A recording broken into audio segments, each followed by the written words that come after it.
قربانی کا جو اسکین ہے آپ کے پاس کوپن ملا ہے اس میں اسکینر ہے اور اس کی ٹریننگ کے لیے انشاءاللہ ہم لوگ کسی نماز کے بعد بیٹھیں گے 5-10 منٹ کی بات ہے اس میں ہم لوگ بات کر لیں گے. جزاک اللہ. اچھا دیکھیے اس میں کنفیوز نہیں ہونا ہے. آپ جیسے اسکین کریں گے نا آپ کو بتائے گا قربانی ہو گیا ہے یا نہیں ہوا ہے. اس کے حساب سے پھر آپ لوگ اپنا حل کروا لیجیے گا.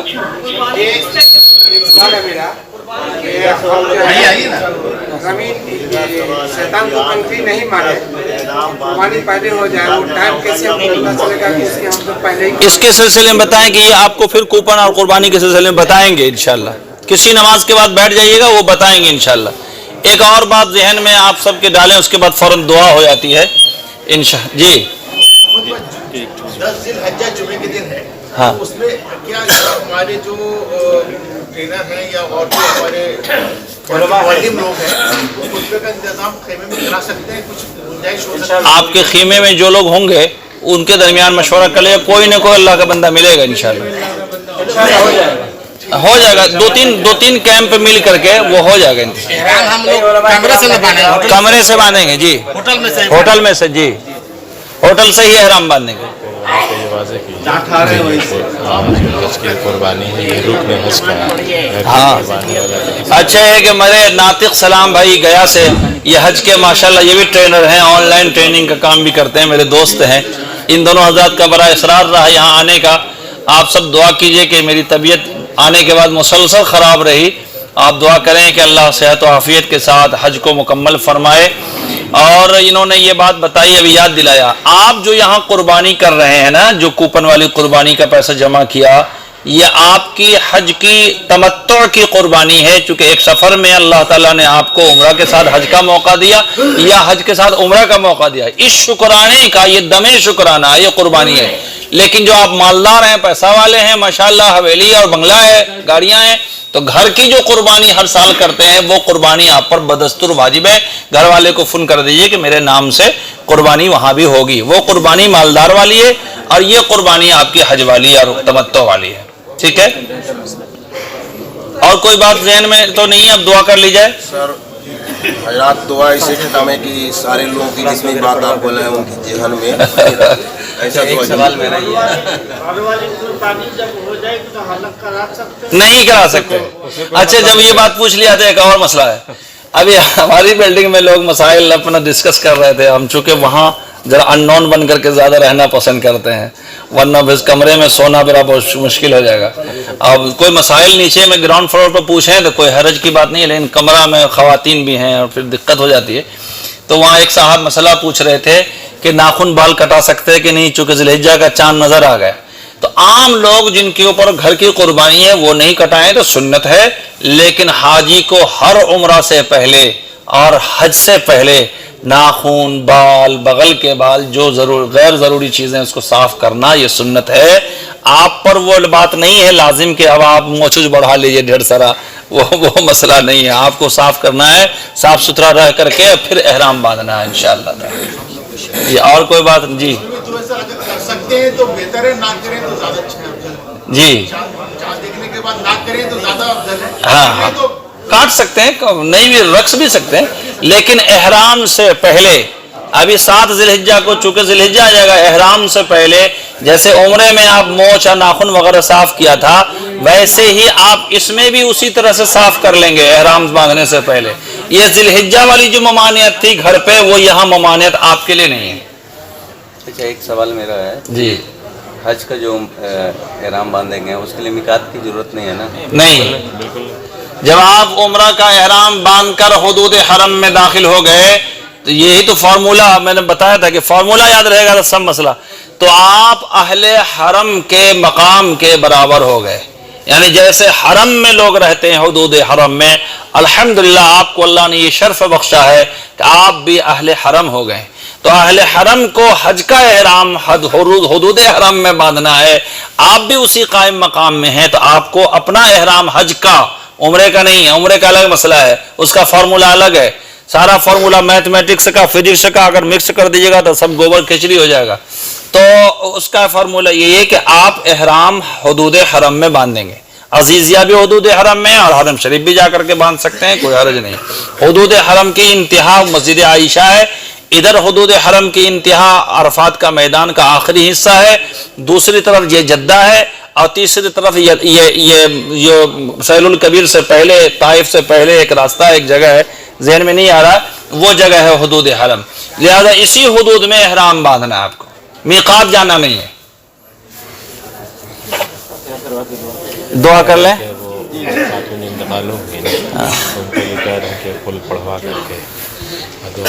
ہم سب کے لیے یہ صدمے کی بات ہے کہ ہمارے ساتھیوں میں سے ایک محترمہ، ایک حجن صاحبہ دنیا سے رخصت ہو گئیں.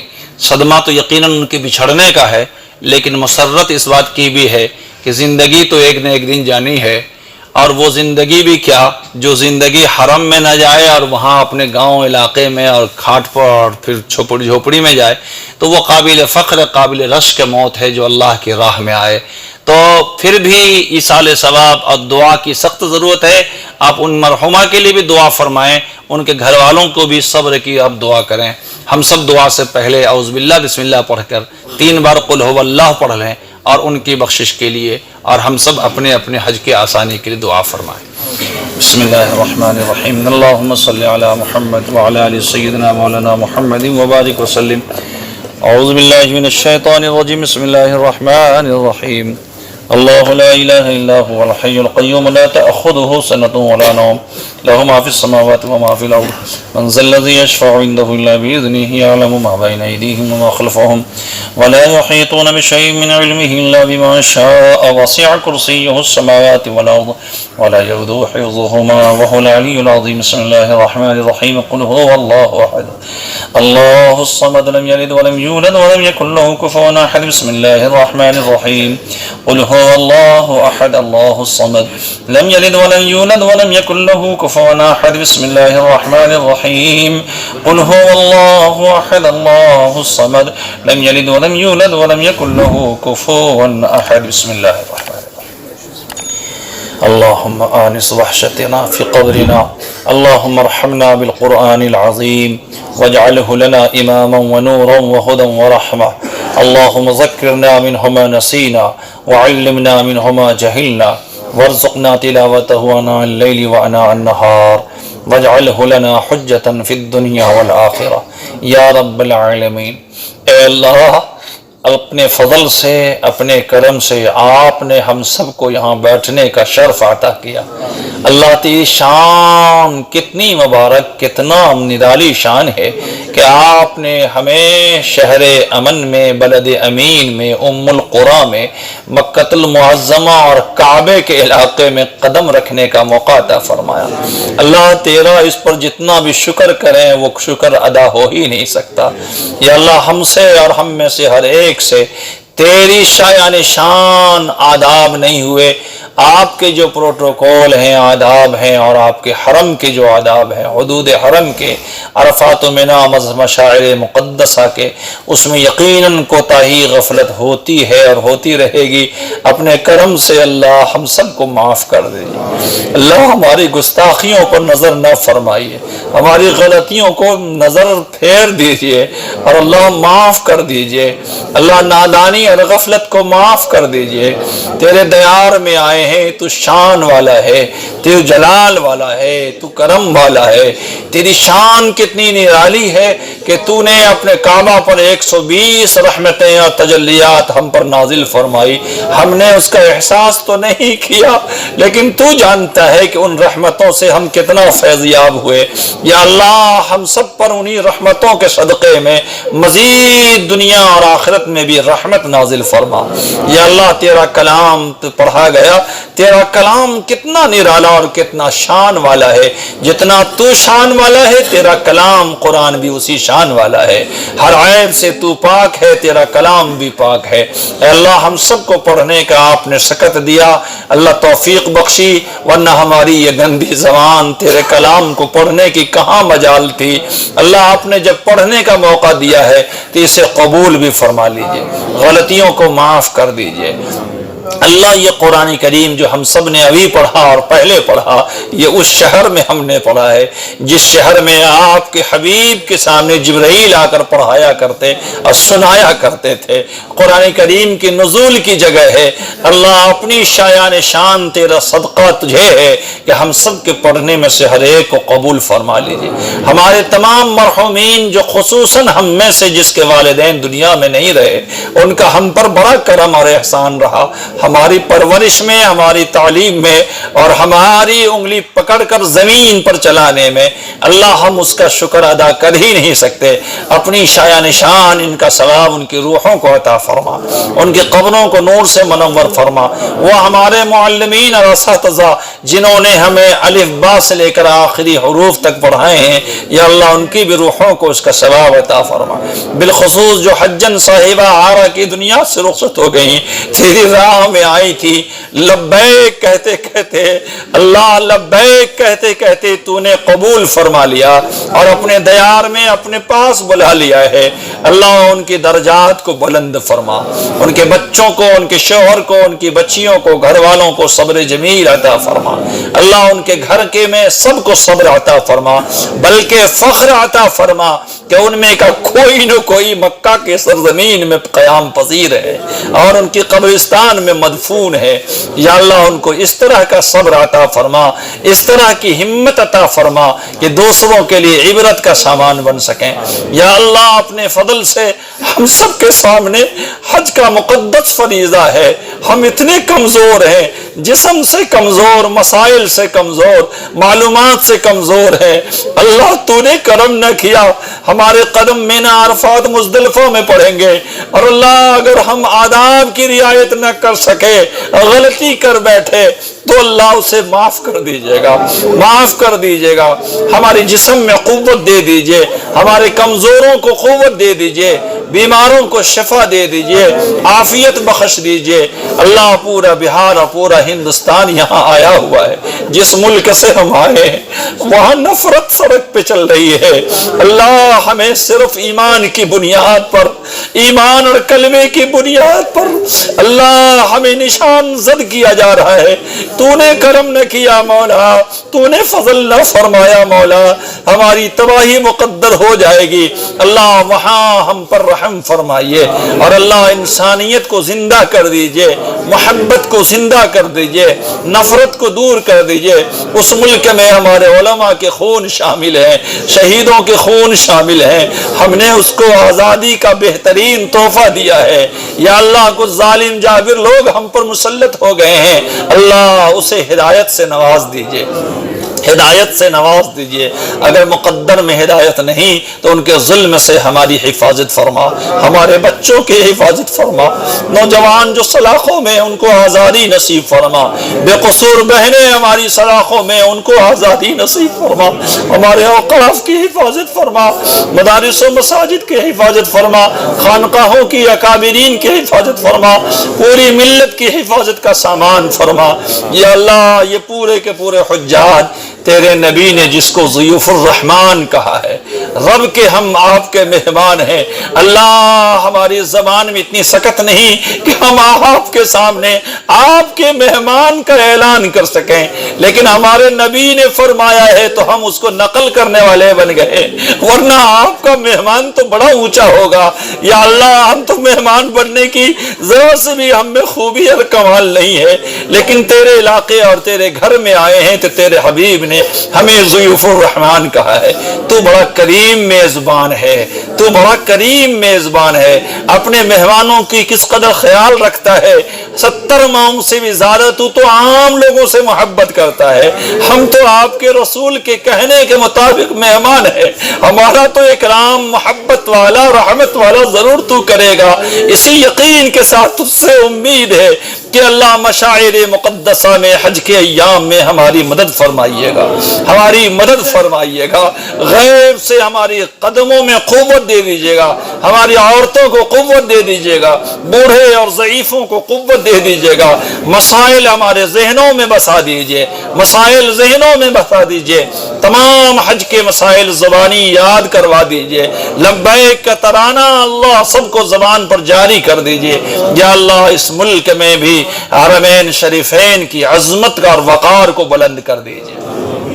قبل اول کے مکینوں کی حفاظت فرما اللہ، وہاں کے مکینوں کی حفاظت فرما، فتح مبین عطا فرما اللہ، تمام خطے میں امن سکون عطا فرما یا اللہ۔ ہم سب نے جو دعائیں مانگی ہیں اور جن جن بھائیوں نے ہم سے چلتے وقت میں آتے وقت میں فون اور واٹس ایپ کے ذریعے کہا ہے اللہ، سب کی جائز مراد پوری کر دیجئے، سب کی جائز حاجت کو پوری کر دیجئے، کسی کو مایوس نہ کیجئے اللہ، کسی کو محروم نہیں کیجئے اللہ۔ تو محروم نہیں کرنے والا ہے، تو مانگنے والوں سے زیادہ عطا کرتا ہے اللہ۔ ہم سے اپنی شایان شان عطا کر دیجئے، اس دنیا میں بھی عزت اور آبرو عطا فرما، ہم سب کے بچوں کو کامیاب فرما، امتحانوں میں کامیاب فرما اللہ، ہدایت پر گامزن فرما اللہ، گمراہی سے حفاظت فرما، روزگار حلال عطا فرما یا اللہ، ذہن کو کشادہ فرما یا اللہ۔ یہ تو دنیا کی زندگی ہے، آخرت کی زندگی کامیاب فرما، قبر کی تنگی سے حفاظت فرما، پل صراط کی راہوں کو آسان فرما، اپنے حبیب کے دستے مبارک سے جام کوثر نصیب فرما، اپنے دیدار عطا فرما یا اللہ۔ ہم سب کے جتنے مرحومین دنیا سے گزر گئے سب کی روحوں کو سکون نصیب فرما، جو جس مقصد کے لیے دعا کے لیے ہاتھ اٹھائے ہیں، یہاں موجود ہاتھ اٹھائے ہیں، تیرے حرم میں پاک میں ہاتھ اٹھایا، صفا مروہ میں سعی کے دوران ہاتھ اٹھایا، ملتزم پہ ہاتھ اٹھایا اللہ، مقام ابراہیم پر ہاتھ اٹھائے یا اللہ، سب دعاؤں کو قبول فرما۔ آئندہ بھی جو دعا کریں گے ہم میں سے ہر ایک کی دعا قبول فرما۔ اللہم صلی علی محمد وعلی آل سیدنا مولانا محمد وبارک وسلم، صلی اللہ تعالی علی خیر خلقہ محمد وآلہ واصحابہ اجمعین برحمتک یا ارحم۔